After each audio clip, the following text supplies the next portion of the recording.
Oke, silakan. Nah, Ustaz.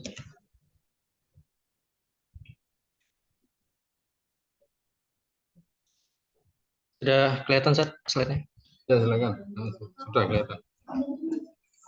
Assalamualaikum warahmatullahi wabarakatuh. Waalaikumsalam. Alhamdulillahirrahmanirrahim. Salatu wassalamu ala asyrafil anbiya'i wal mursalin wa ala alihi wasahbihi wa man tabi'ahum bi ihsan ila yaumil din. Untuk presentasi kami pada siang hari ini mencoba untuk menelaah relasi agama dan negara atas pemikiran Mustafa As-Sibai, salah seorang politikus juga ilmuwan muslim dari Suriah. Biografi Mustafa As-Sibai.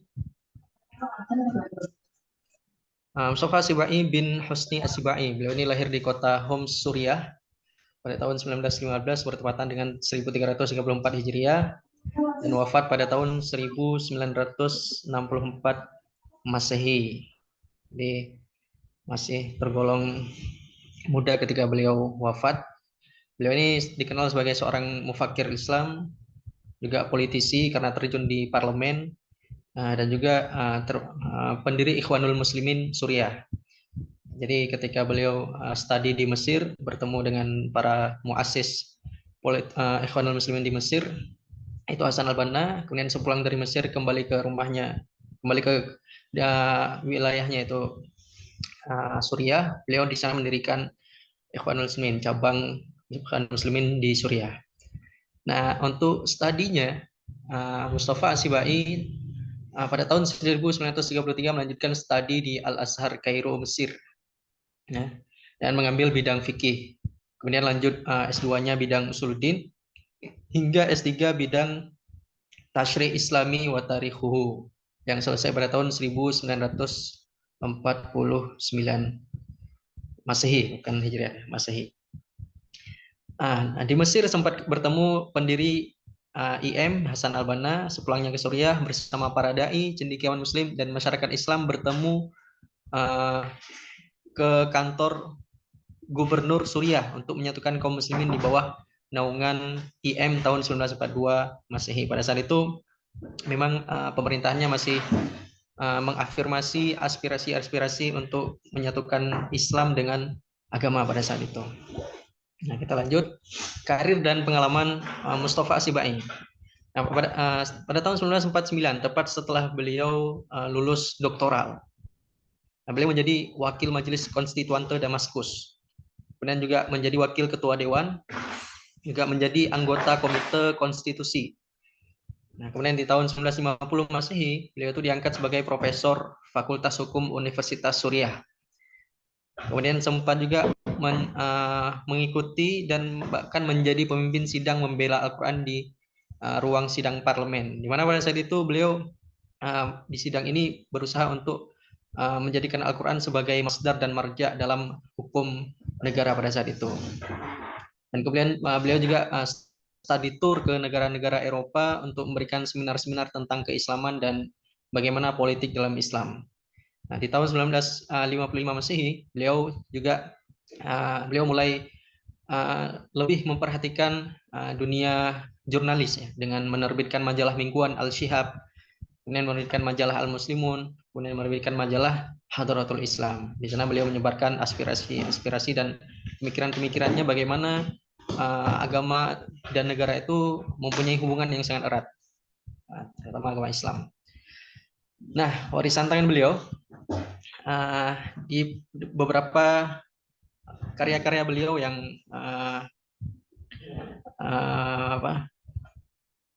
populer, yaitu pertama ada Min Rawa'i Hadaratina, kemudian ada Al-Ishtirak wa Al-Mustasyrikun, kemudian ada As-Sunnah wa Makanatuha fi At-Tashri'. Ini disertasi doktoralnya ketika di Mesir.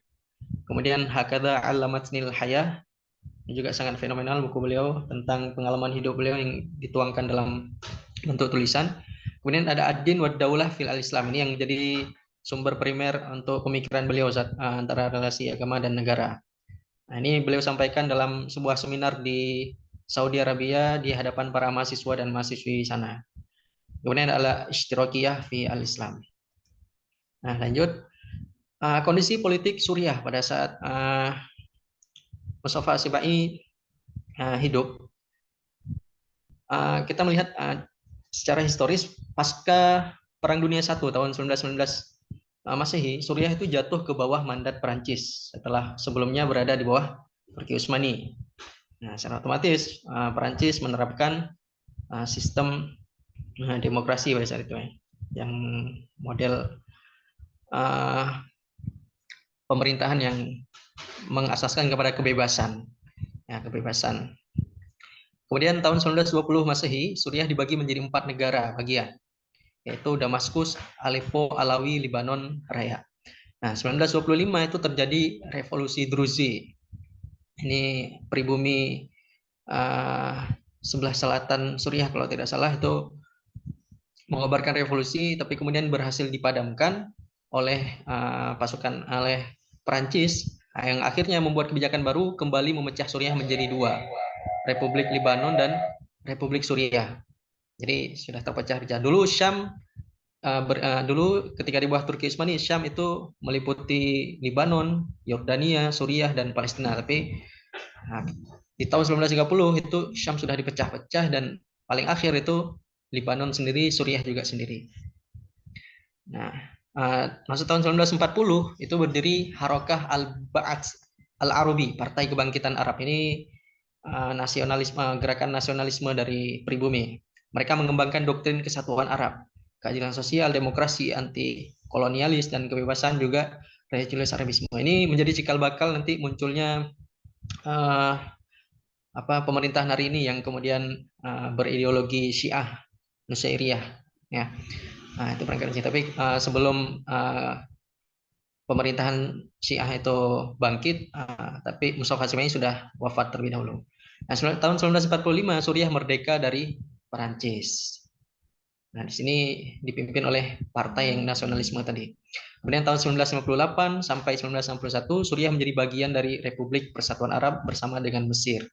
Nah, dalam perkembangannya dilakukan tindakan-tindakan land reform dan juga langkah-langkah untuk memperluas ruang lingkup dan badan usaha milik negara. Terutama di Suriah itu ada minyak zaitun, ya. Minyak zaitun dan juga minyak bumi. Nah, seperti itu. Kita masuk ke pemikiran Mustafa Sibai tentang ad-din wa daulah, agama dan negara. Nah, beliau mendefinisikan saat di dalam bukunya tersebut tentang agama dan negara. Agama menurut beliau itu adalah suatu nizam atau peraturan yang meliputi masalah-masalah kepercayaan, ibadah yang menghubungkan ikatan segenap umat manusia antara satu dengan yang lain dan mempersatukan pemeluknya sehingga menjadi satu umat yang dijiwai oleh kesatuan rohani atau manawiyah.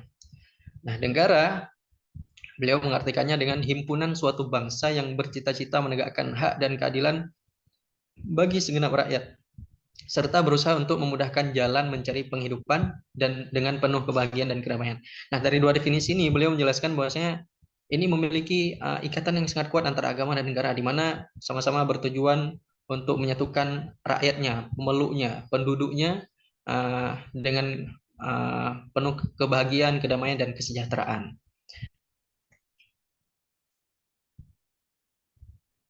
Nah, kemudian beliau menjelaskan tentang hubungan agama dan negara. Prinsip utama beriman kepada Allah yang Maha Esa dan memiliki relasi yang baik dengan segenap umat manusia.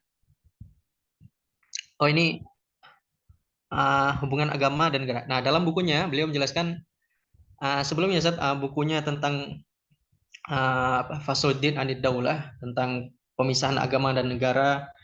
Ini sebagai kritik beliau terhadap paham sekulerisme yang kemudian mempropagandakan pemisahan agama dari negara.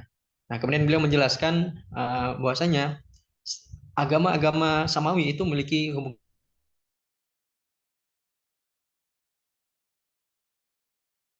agama dan negara dalam pandangan Yahudi.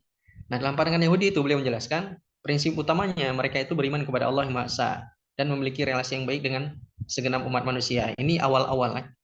Tapi kemudian mengalami perubahan yang menjadi agama Yahudi itu menjadi golongan sentris, yang tidak bisa orang di luar orang Yahudi itu masuk dalam agama ini. Ini kemudian menjadi sesuatu yang kolot dan tidak statis dan tidak fleksibel. Ya, poin-poinnya itu ada diskriminasi terhadap pemeluk agama di luar Yahudi. Bahwasanya Yahudi itu adalah orang di luar Yahudi itu menjadi pelayan bagi kaum Yahudi. Kemudian tidak memiliki integritas.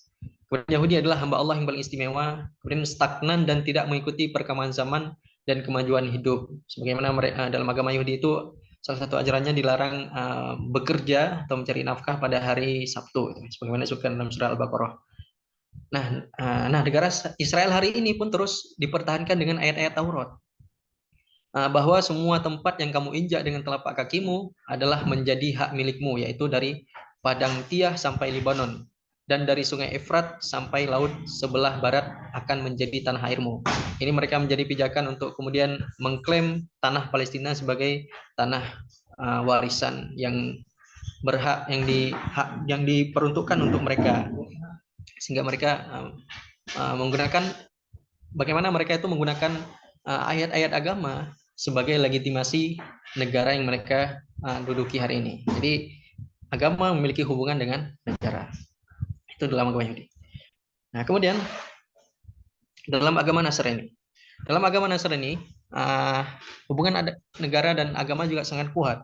Ya, itu beliau buat genealogi, bahwasanya agama dan negara itu mengalami 3 periode dalam agama Nasrani. Yang pertama itu penyerahan. Jadi pada masanya Nabi Isa itu, Nabi Isa tidak terlalu mengurus tentang masalah pemerintahan. Jadi lebih menyerahkan kepada raja yang berkuasa pada saat itu.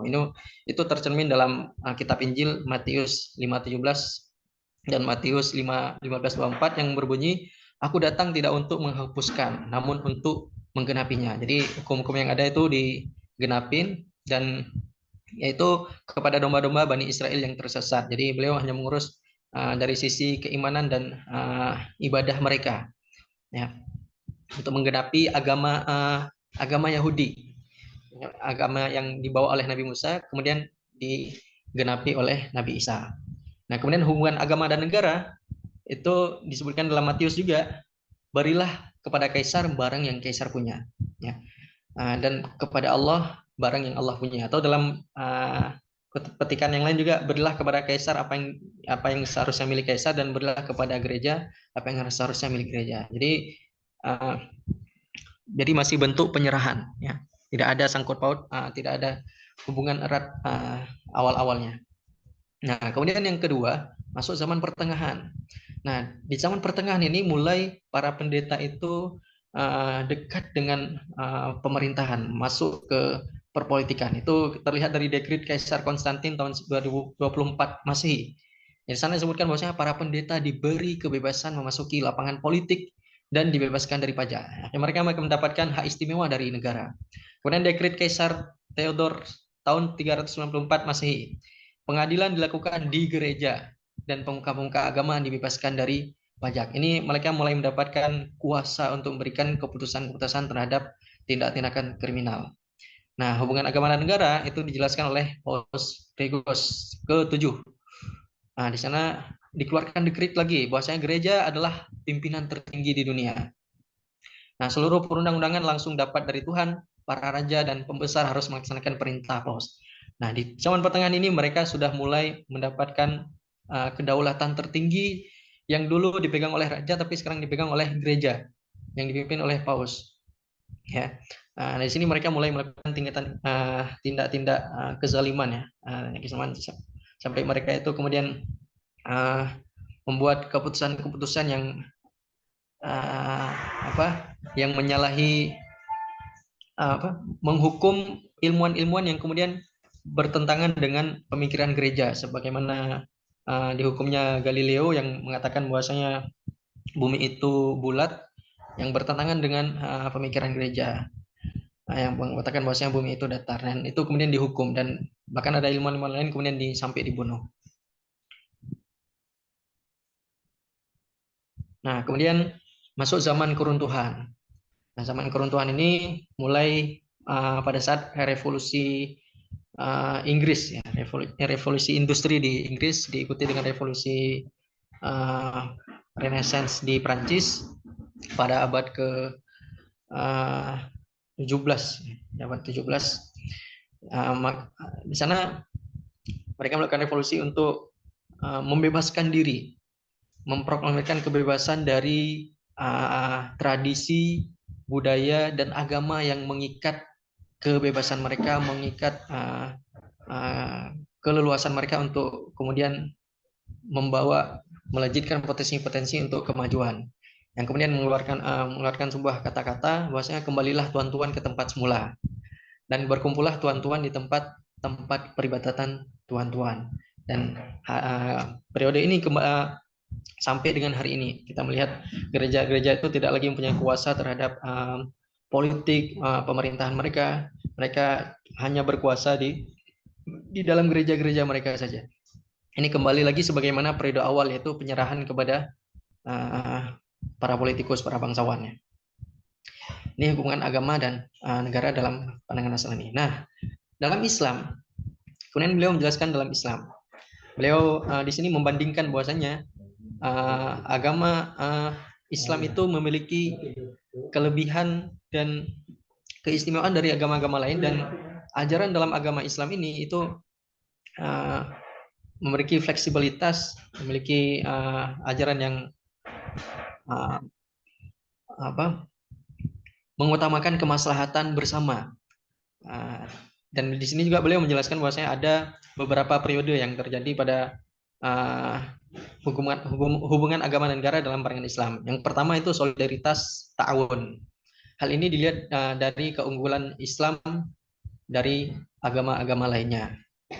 Nah, keunggulan itu dilihat bahwasanya dari 4 sisi. Pertama ada bidang akidah, di mana dalam bidang akidah itu Islam memberikan kebebasan berpikir dan mencari pengetahuan.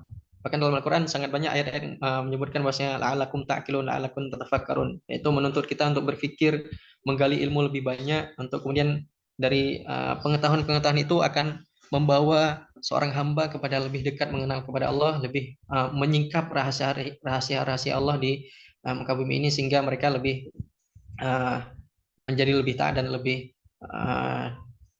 menghamba kepada Allah.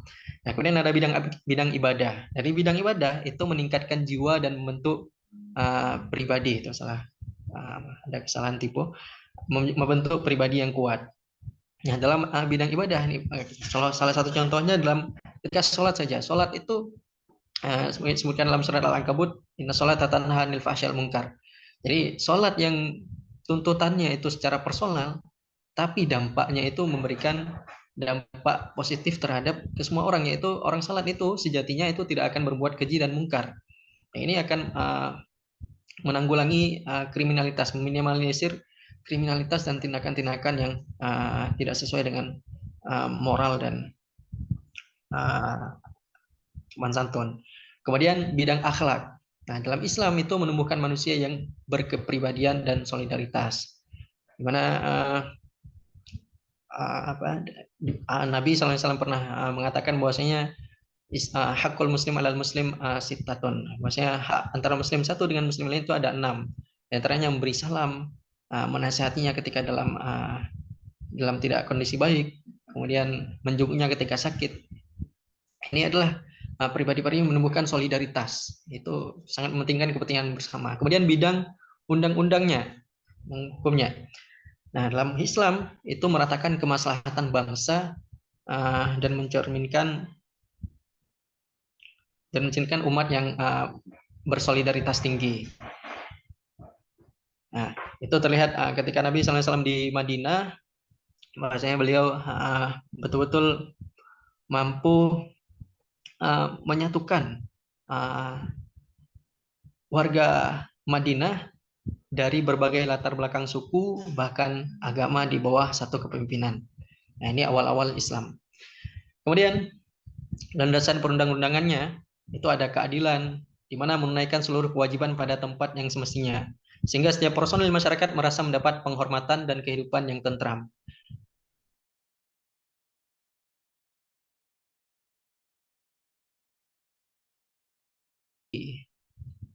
Yaitu dalam syariat Islam seluruh lapisan masyarakat mendapatkan perlakuan hukum yang sama.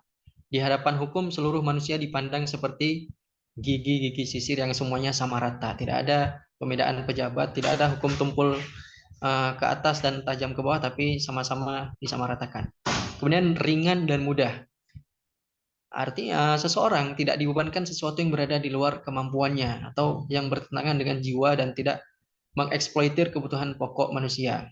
Dilarang ihtikar, yaitu menumpuk barang dalam Islam.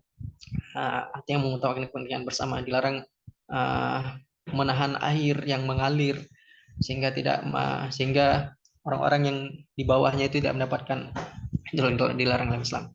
Dan kemudian kemaslahatan bersama, yaitu mengutamakan kemaslahatan umum adalah tujuan daripada syariat Islam. Sebagaimana Islam telah memproklamirkan bahwasanya Islam itu rahmatan lil alamin, sehingga dia tidak hanya sebagai hakim yang menghukum orang-orang bersama, tapi bagaimana mampu memberikan solusi kepada seluruh keumatan permasalahan-permasalahan umat manusia.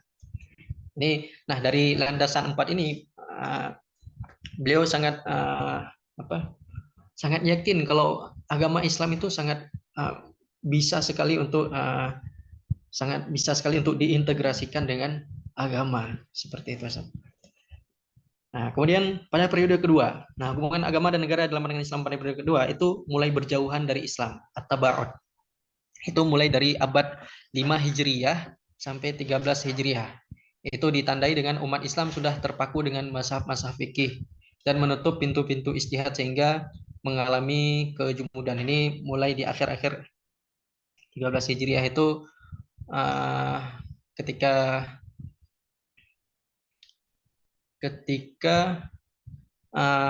Daulah Utsmani sudah bangkit ya, abad 13 Hijriah itu. Itu ketika Daulah Utsmani bangkit itu sudah mulai kejumudan itu meliputi kaum muslimin. Pintu ijtihad seakan-akan tertutup dengan dan terpaku hanya dengan mazhab-mazhab fikih sebelumnya, sehingga ini orang-orang merasa seakan Islam itu tidak elastis lagi, tidak fleksibel, tidak relevan dengan zaman. Akhirnya mulai sedikit berjauhan dengan negara. Nah, kemudian hubungan agama dan negara dalam pandangan Islam pada periode ketiga.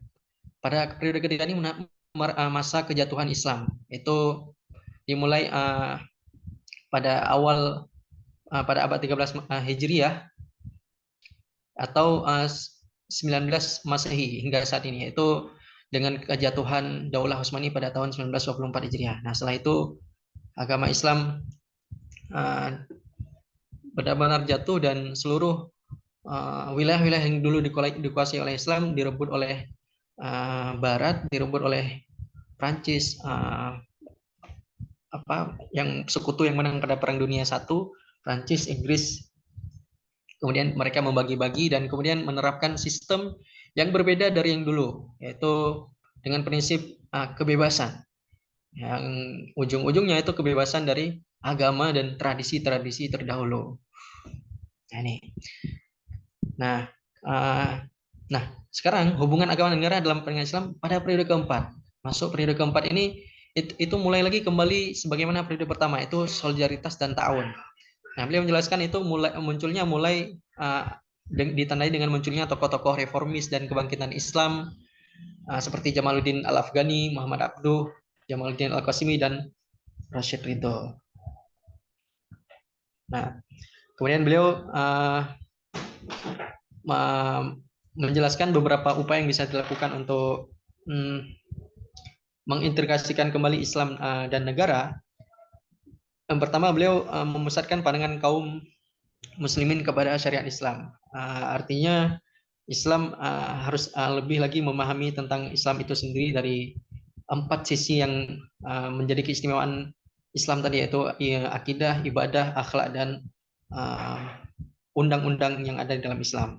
Kemudian yang kedua, seluruh kebangkitan digerakkan atas landasan hukum Islam. Ini berupaya untuk kembali menerapkan syariat dalam kehidupan. Dan yang ketiga, meyakinkan umat Islam bahwa teori-teori Barat tidak mungkin membawa maslahat secara universal. Karena teori-teori Barat itu tentu memiliki paradigma dan memiliki basis worldview yang sekuler, liberal, ya, itu sangat tidak memihak kepada kaum-kaum yang beragama. Ya.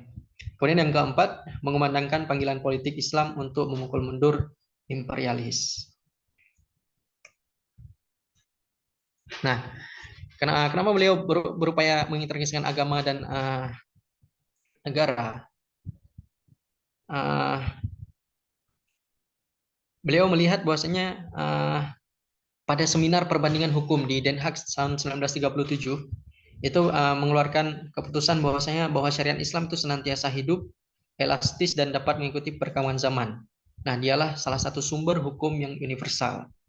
Nah, kemudian juga seminar hukum di Den Haag yang kembali dilakukan pada tahun 1948 itu mengeluarkan keputusan perbandingan hukum Islam harus dipelajari secara khusus karena padanya terdapat flexibility dan mempunyai peranan yang penting dalam dunia hukum. Nah, di tahun 1951 seminar di Paris. Di sana mengeluarkan sebuah pernyataan bahwasanya fikih Islam adalah merupakan perundang-undangan yang bernilai tinggi yang tiada taranya. Seluruh pendapat imam mazhab adalah merupakan perbendaharaan yang amat mengagumkan dan mampu memberikan respons terhadap tuntutan hidup di abad modern ini serta mampu untuk seluruh kebutuhannya.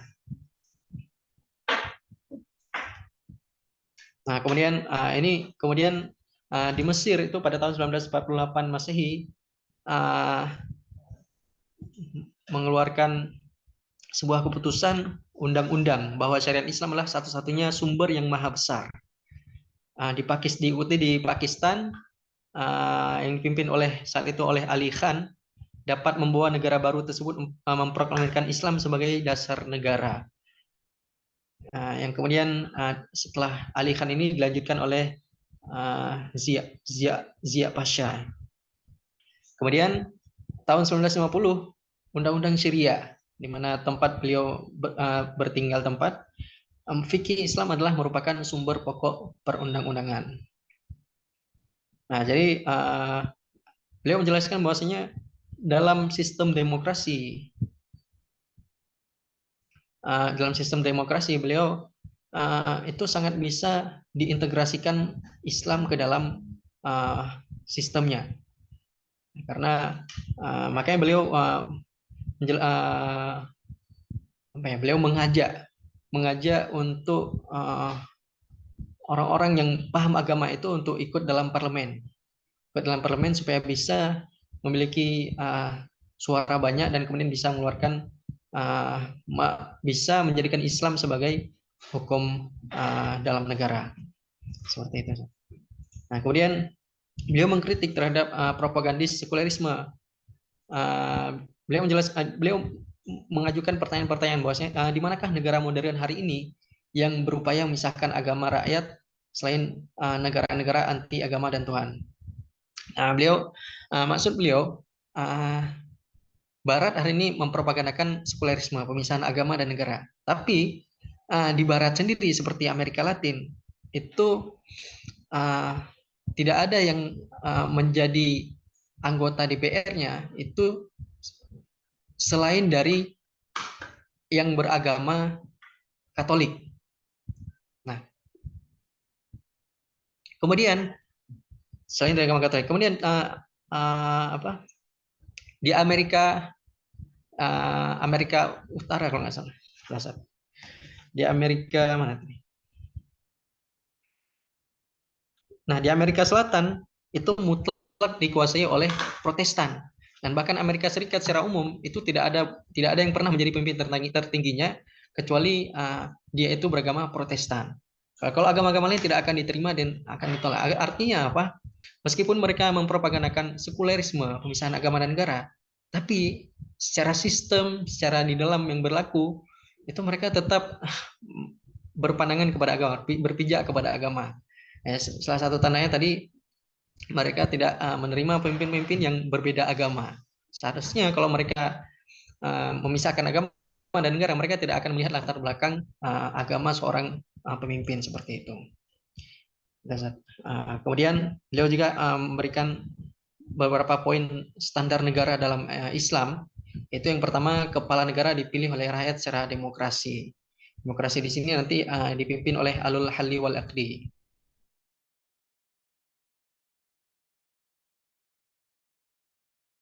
tidak jelas kriteria-kriteria yang boleh menjadi perwakilan rakyat. Nah, di sini beliau menyebutkan dalam Islam itu harus orang-orang yang memimpin negara dan 3 pemerintahan menit itu. lagi ya.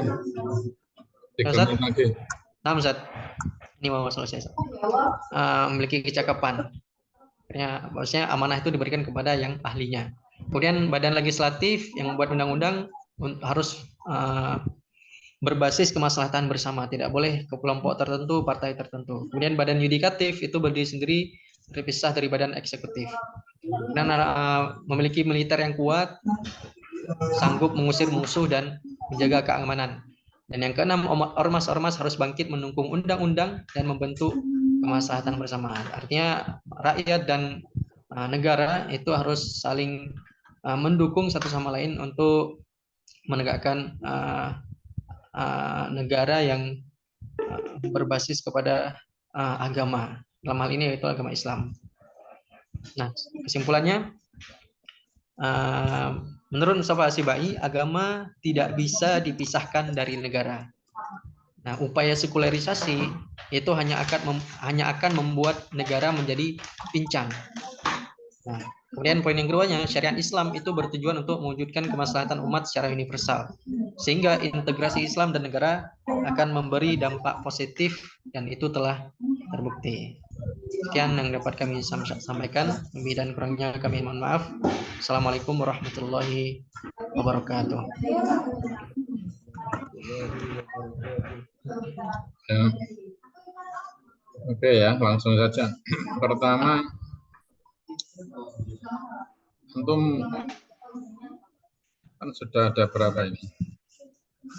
Yang presentasi itu ada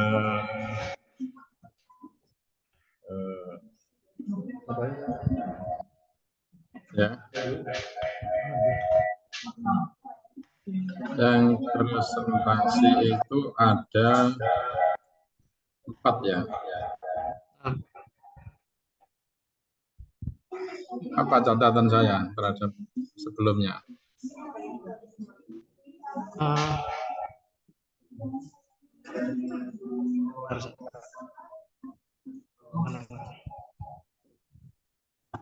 Itu antum satu ya, satu ruang dengan yang lain. Gimana, Zat? Antum ada berapa orang tuh di ruang? Di ruangan ini ada 4 orang, Zat. Itu. Yang lain suruh matikan. Ya, oke. Sekarang coba antum jawab pertanyaan saya. Antum mengikuti presentasi sebelumnya itu berapa orang? Siapa saja?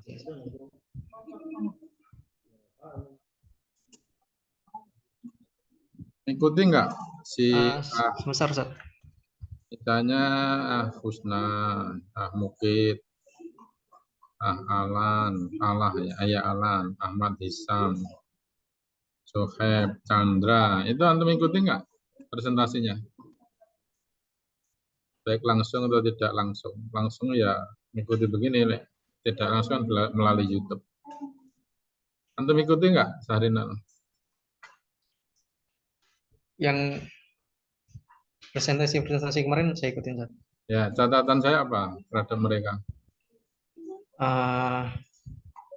Beberapa nanti ada berapa persen diambil dari jurnal, kemudian ada buku primernya 2, 50, 30, 20% sumber primernya, kemudian 50% dari jurnal, kemudian selebihnya nanti buku-buku sekundernya. Oke. Enggak salah, Sat. Berarti yang. Nah, terus itu untuk mereka atau juga untuk antum? Antum nyalakan anunya. Oh ya, pas awal-awal kemarin untuk semuanya, Sat. Nah, iya. Makanya antum itu yang antum sampaikan itu satu buku ya atau sekian buku ya dari Mustafa Asibai. Kalau yang saya kirim itu ada 22 judul buku. Tapi kalau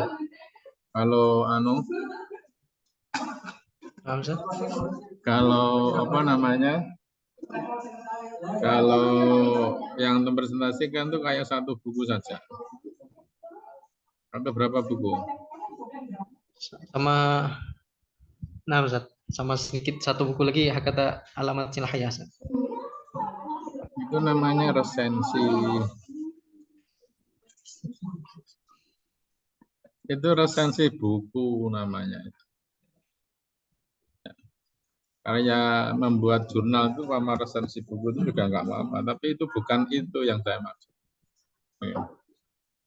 Makanya ada buku, ada rujukan pokok, ada rujukan tambahan itu ya. Itu kalau saya catat itu ada 22 buku. Nah, Ustaz. Misalnya ya, dari 22 itu memang semuanya tidak ke politik. Misalnya akhlakuna al-ijtimaiyah. Masuk politik enggak? Sosial, Ustaz. Ini kan politik juga kan. Ya. Yang antum catat itu kan ada berapa itu? Min rawai, ada rotina. Nah, Ustaz. Itu apa ini? Buku apa? Tentang peradaban Islam, Ustaz. Tentang keistimewaan peradaban Islam dalam politik. Terus yang kedua, al-istiqra' wal mustashrikun. Al-istiqra' wal mustashrikun. Apa ini? Mustasyrikun ini tentang orientalisme, guys. As-sunnah wal makanatuha fi at-tasyrik. Ya. Ini tentang hadis. Terus ada alamatni al-haya, biografi beliau. Iya, pengalaman beliau. Ad-din wa daulah wal Islam. Ini menjelas ke politik. Terus al-istiqraqiyah fil al-Islam, apa ini? Istiqraqiyah ini sosialisme. Nah, ya. Makanya kenapa sama-sama ini ya? Ini kan ada sekitar 22. Misalnya kalau as-sunnah wal makanatuha itu fikih yang akhlakuna wal ijtimaiyah, ilmu sosial. Al-qaid min faraik al-fawaid itu apa? Al-qaid ini fikih atau usul fikih. Iya, Ustaz, seputar itu, Ustaz. Faraid, ya ini juga bukan politik. Ada huwa al-Islam. Apa ini? Tentang Islam. Islam, Ustaz. Al-ahkam asiyam fikih al-istiqraq tadi ya, al-ahkam al-mawaris. Fikih juga. Ini agak dekat-dekat politik itu. Satu tentang akhlakuna al-ijtimaiyah. Terus kemudian yang berikutnya al-ahkam al-ahliyah wal wasiyah. Ini apa ini? Ini tentang wasiat, Ustaz. Wasiat, hukum fikih, Ustaz. Sarah konon al-ahwal syaksiyah. Al-syaksiyah. Ini apa? Ini hukum keluarga. Berarti berapa ini dari 22 yang saya kirim? Al-Ihwan Muslimin fi Harb Palestina. Berarti ini nyaris buku-buku yang rujukan antum tadi hanya ini saja. Ada buku itu, Ustaz. Al-Adin wal Daulah fil Islam. Al-Islam. Al-Nidam al-Islamai fil al-Islam. Nah, ini mungkin masuk, Ustaz. Nah, itu maksudnya itu yang perlu dimasukkan malah. Terus yang kedua, terus rujukan tambahannya. Jurnal-jurnal berapa itu yang saya jurnal beliau ada, saya dapat 3 kalau nggak salah 3, tapi membahas tentang hadis, pemikiran beliau tentang hadis. Karena doktoral beliau nulisnya tentang buku hadis. Bukan. Enggak, orang lain yang nulis tentang Mustafa Asibai. Nah, Ustaz, Anda mengenal Mustafa Asibah itu sebagai apa namanya, ulama fikih, apa ulama politik atau aktivis Islam? beliau kalau dikenal sebagai politikus, Ustaz. Cuma jurnal yang baru saya dapat baru bahas tentang pemikiran beliau tentang sunnah, Ustaz. Tapi nggak memenuhi syarat dong ditempatkan sebagai filosof politik. Makanya itu harus Ya, ini bicara filsafat politik. Makanya ketika Anda memilih Mustafa Asibah itu ada dasarnya. Dasarnya apa? Ya rujukannya itu. Makanya Anda misalnya merujuk di salah satu buku beliau tadi kan, nah, Ustaz. tentang Adin Badal Islam.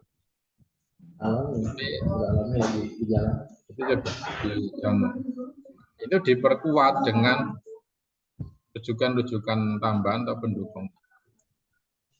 Ya.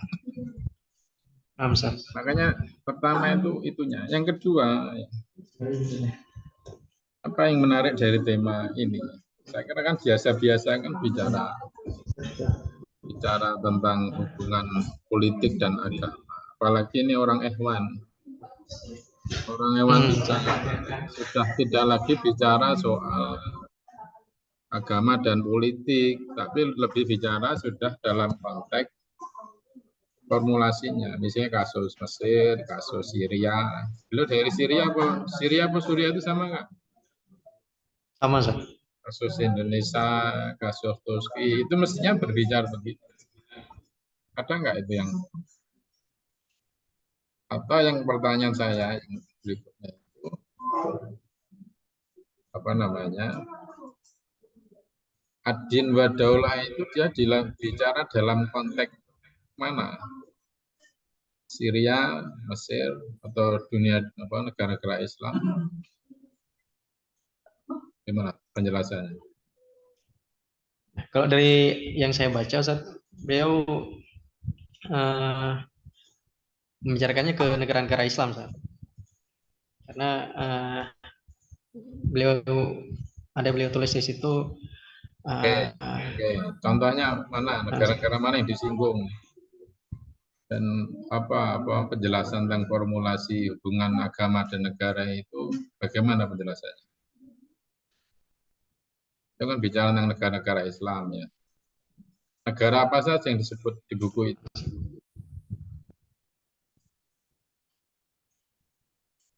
Negaranya sendiri, terus seperti tadi Mesir sama Palestina.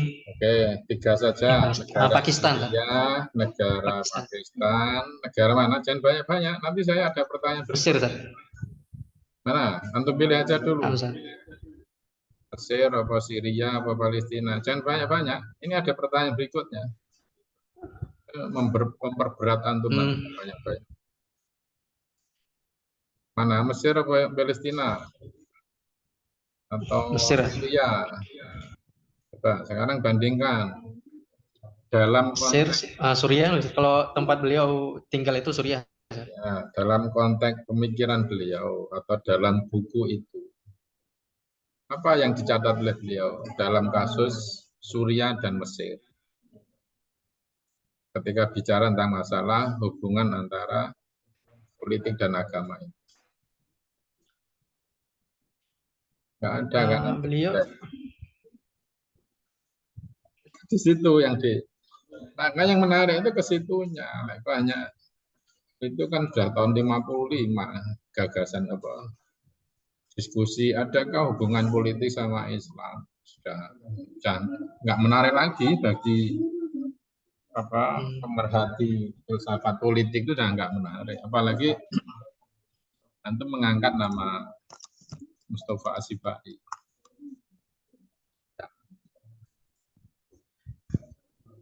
Oke. Makanya tolong konteks apa namanya dalam konteks apa tadi dipertanya. Makanya saya nggak jelas, hampir susah memisahkan antara opini-opini antum dengan gagasan-gagasannya siapa namanya Mustafa Asibah itu di situ. Coba direnungkan kembali ya. Kan ada beberapa itu buku yang saya kira perlu dipertimbangkan ya. Satu ini Ustaz, beliau tadi ya. Beliau banyak ini Ustaz, membicarakan tentang bahwasanya negara Islam itu tidak seperti teokrasi yang ada. Iya, Neng, kita pengen ada konteksnya. Coba antum jelaskan tadi kasus Turki sama Mesir tadi apa? Coba. Dua itu aja coba. Sebelum antum nyebut berapa negara. Turki. Ya, ini kan.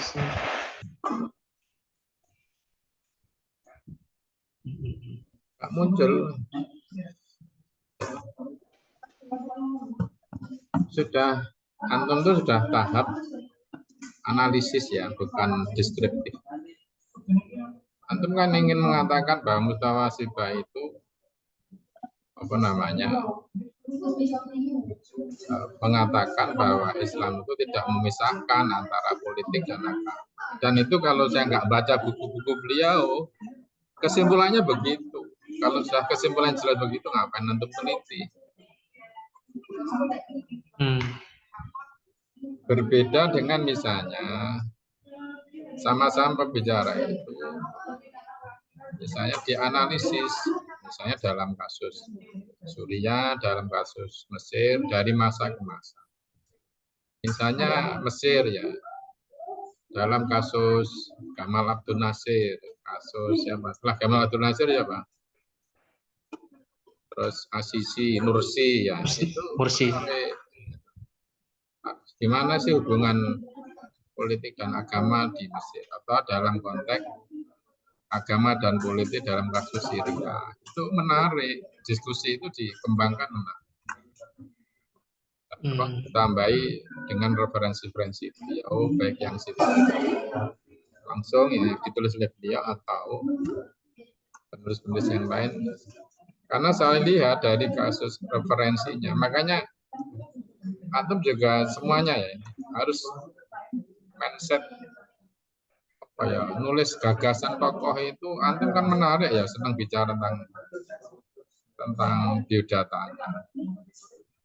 Padahal biodata itu hanya ingin melihat konteksnya.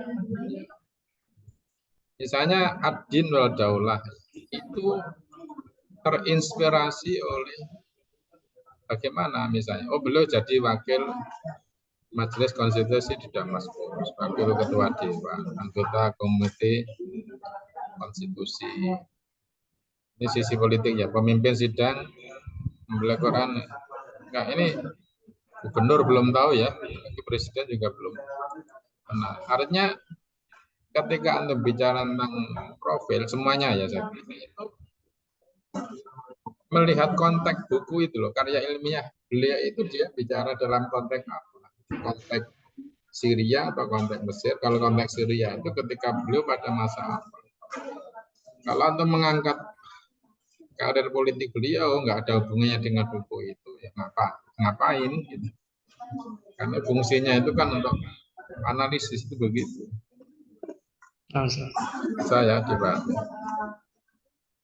Tolong itu diperhatikan ya, catatan-catatan itu. Ya. Tadi saya menyebut itu sebenarnya lebih cocok resensi, bukan meneliti gagasan beliau tentang politik. Gagasan beliau tentang politik itu ada beberapa buku yang belum baca. Yang kedua adalah belum ada artikel-artikelnya yang pendukung atau menjadi tambahan yang memang menarik untuk memahami pemikiran politik beliau secara komprehensif. Sekali lagi ya, filsafat politik itu bicara tentang gagasan secara khusus kaitannya dengan politik. Makanya syarat utamanya apa ya? Yang antum jadikan objek penelitian itu mempunyai karya-karya yang memang bisa kita pertanggungjawabkan. Artinya punya karya yang memang memiliki kredibilitas. Kalau susah ya, banyak bukunya, tapi nggak ada yang bicara tentang politik. Berarti memang ini nggak bisa dikualifikasikan sebagai filosof politik. Itu ya, Ustaz. Ya, saya kira Nah, ada Ustaz. pertanyaan untuk yang lain-lain. Demikian ya. Nah, Ustaz. Nah, syukron, Ustaz. Oke, apa